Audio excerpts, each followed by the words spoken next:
Thank you, Alan. You stole my best line, which is, "Can you hear me?" at the back.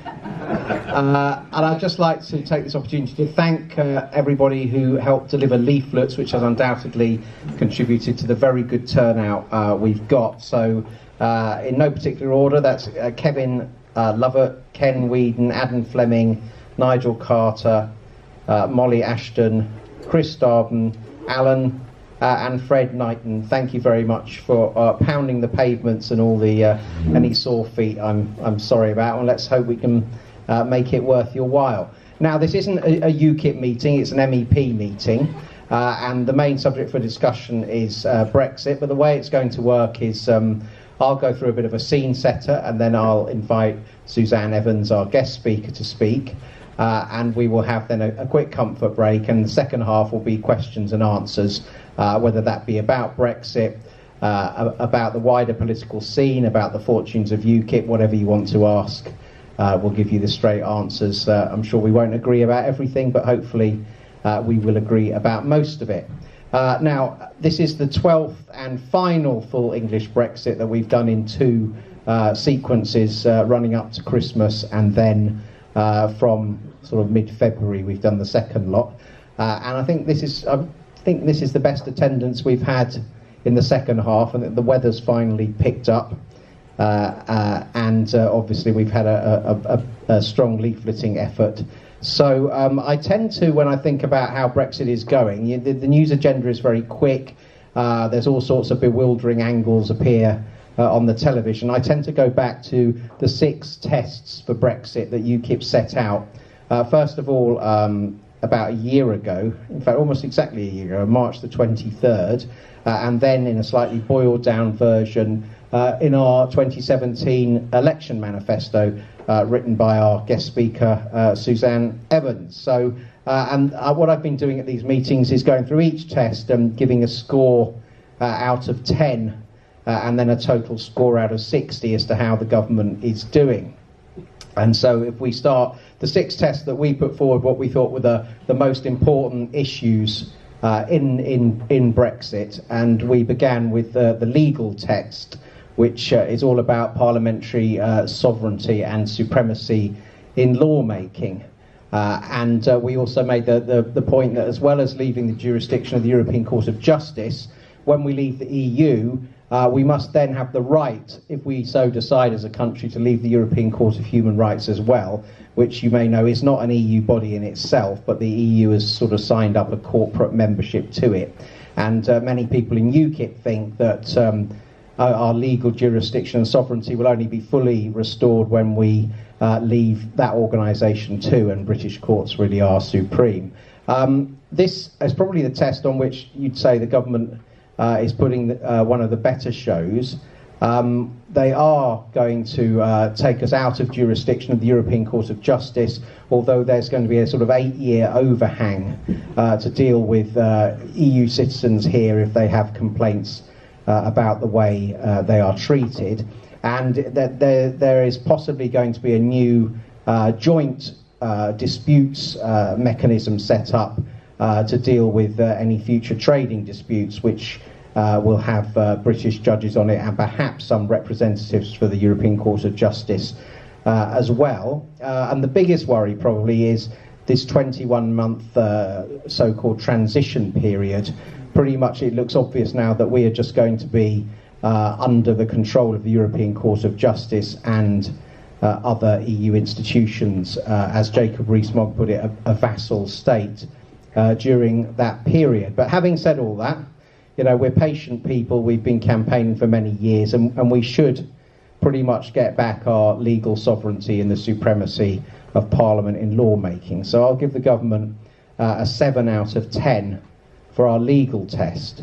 Then we move on to the migration test, which, as everyone will know, was a big reason for many millions of people voting to leave the European Union, was to get back control of our borders, and so we can reduce the volume of immigration, which has been sky high for the best part of 20 years.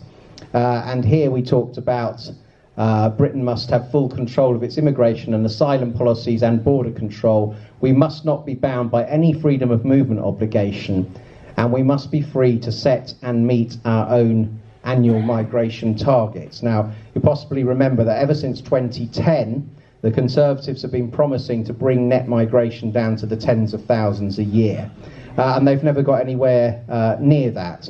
And I think this past year is the first year where even EU net migration on its own has dipped under 100,000.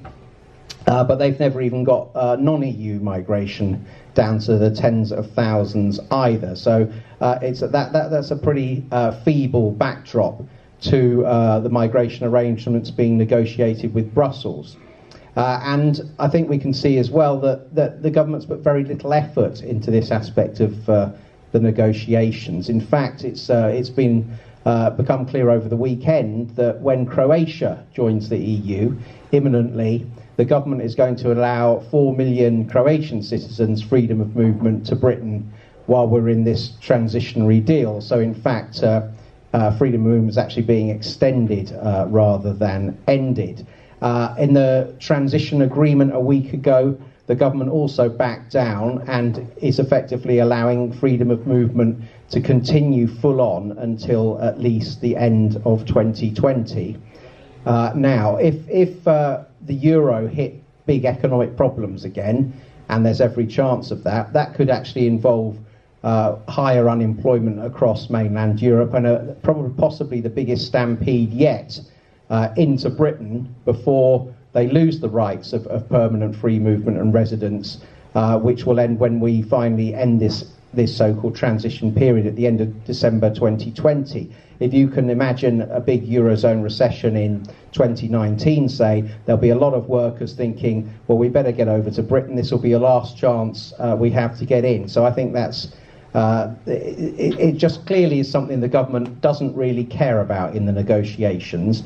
Amber Rudd, the Home Secretary, the one mention she had of immigration in her last party conference speech was to assure big companies that she would take steps to make sure immigration remained high enough for the labour supply. So her only worry was that immigration might be too low and not too high, so kind of on a different planet there. So by the time we leave the EU in name and then go through this implementation so-called period, at the end of that, we will in theory have the right to control our borders and set an immigration policy to apply to citizens of every other country in the world, and to decide whether we have a level playing field for the whole world or whether we still have a sort of sweetheart deal that prioritises EU citizens, for example, over Commonwealth citizens. But the government hasn't actually bothered to tell us what they're thinking about any of this.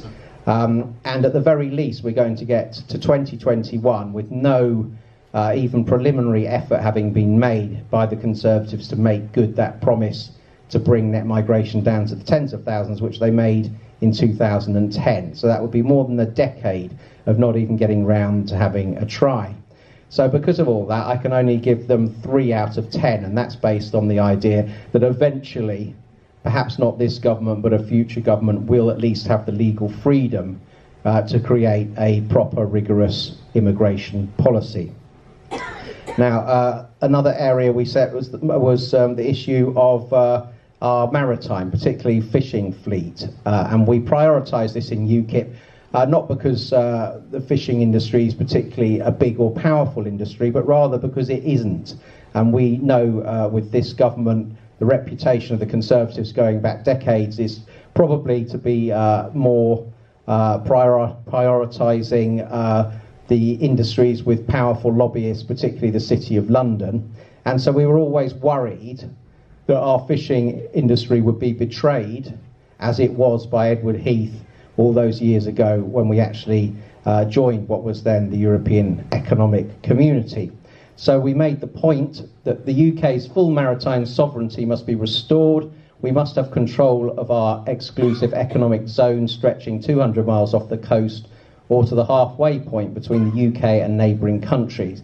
There must be no constraints on our fishing fleet other than those decided by the UK Parliament. Now, it started out quite promising on the maritime test, because the government announced that Britain would be withdrawing from something called the London Agreement, which preceded our EU membership, and and sort of gave preliminary rights for non-British fleets to fish in British waters. So bailing out of that was good. They pledged that they would restore the exclusive economic zone. That was good too. Michael Gove insisted we be out of the common fisheries policy on the day we left the EU in name, legally leave it, which is the end of March next year. So that all sounded quite good, but then Theresa May popped up when she made a speech a couple of weeks ago where she seemed to be saying that access to our fishing waters would be a bargaining chip in the talks, and that she was obviously prepared to go further than we were legally required to do. And our worry originally about fishing being sold out for a concession to a bigger or more fashionable industry seemed well met. And then a week ago today, when David Davis stood up with Michel Barnier and outlined this transition agreement, and all our fears were, I'm afraid, shown to be justified there. And throughout this transition agreement, 21 months at least, we will effectively be in the common fisheries policy, but not only that, we will be a rule taker. We won't have a seat at the table. The EU will control this aspect of our sovereign waters, and the UK Parliament will have no power whatsoever. And all they've managed to do is get one pledge from the EU that Britain's fishing quota won't be reduced in that period. But if you combine the fact of them not meeting their pledge to take control of our waters from day one, with Theresa May hinting in her last big speech about Brexit of using access to our waters as a bargaining chip to get concessions in other areas, I think we can say that, you know, the spirit of Edward Heath lives on, and our fishing communities are very justified in feeling extremely annoyed and disappointed, and not only angry about what's been given away already, but deeply worried about what else she's going to give away in the later stages of talks, and what she will sign up to, obliging Britain to carry on, in effect, allowing its resource. We have about half the EU's waters are British waters, and the prospect of allowing that resource to still be plundered by European fleets, in return perhaps for a little concession on financial services or something like that, there's every prospect of that, I'm afraid. So because of that, in the transition deal, the score I can give them on the maritime test is down to 2 out of 10. Then we have the too generous, Alan says, maybe so. Well, yeah, maybe. I just want to say to people standing at the back, there are a few chairs available, so perhaps when I finish my speech, we can ferry the chairs to the people or the other way round. But let's go on to the trade test, where we said the United Kingdom must retake its seat on the World Trade Organization and resume its sovereign right to sign trade agreements with other entities or supranational bodies. We must have full rights to set our own tariff and non-tariff barriers consistent with World Trade Organization rules, and we must have left both the EU single market and the customs union. Now, on the face of it, this is an area where the government's made more progress and has certainly made it a higher priority than areas like immigration or maritime. There was a struggle within the cabinet before Christmas with people like Philip Hammond and Amber Rudd wanting us to stay in the customs union. That seemed to have been fended off, partly through the help of our friend Jacob Rees-Mogg and warning the Prime Minister that there were several dozen Conservative MPs who wouldn't tolerate that. And the official position on that is rather good. We are going to take back our seat on the World Trade Organization. We are going to leave the single market. We are going to leave the customs union, and in the transition agreement we are going to be able to agree trade deals with other countries around the world during that transition. They won't actually be able to start until the end of the transition. But on paper that's not a bad effort, and we have a new Department for International Trade. And the only reason for that existing, the only rationale, is that we are going to trade globally and reach trade agreements globally, and that's all very good. But what have we seen with Theresa May? We have seen her almost say up front that she's willing, there are more compromises to come, and to certainly back down in other areas. So the big worry here is this issue about the Northern Ireland border.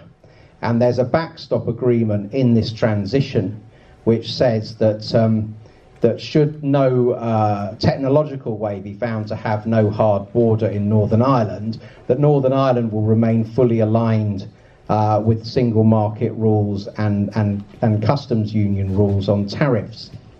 Now, if Northern Ireland is signed up to all that, there is no way that the Conservative Party, which depends on the Democratic Unionist Party, is going to let one part of the UK run a different tariff and regulatory regime to another. So the worry will be that Theresa May at the 11th hour will say that the whole of the UK has got to remain aligned with the EU just because Northern Ireland has. And she's written the undertaking on Northern Ireland, into this transition agreement. If she can't convince them, she's come up with a way to not have a hard border but still allow Northern Ireland to be outside the customs union and the single market, then the danger is that the whole of the UK will be stuck in the customs union, the single market. That would be a massive climb down and a humiliation, and it's not the policy at the moment. So on that basis, compared to previous meetings, I've trimmed down their score to 6 out of 10, but if it went wrong, as I suggest, we'd end up with a much lower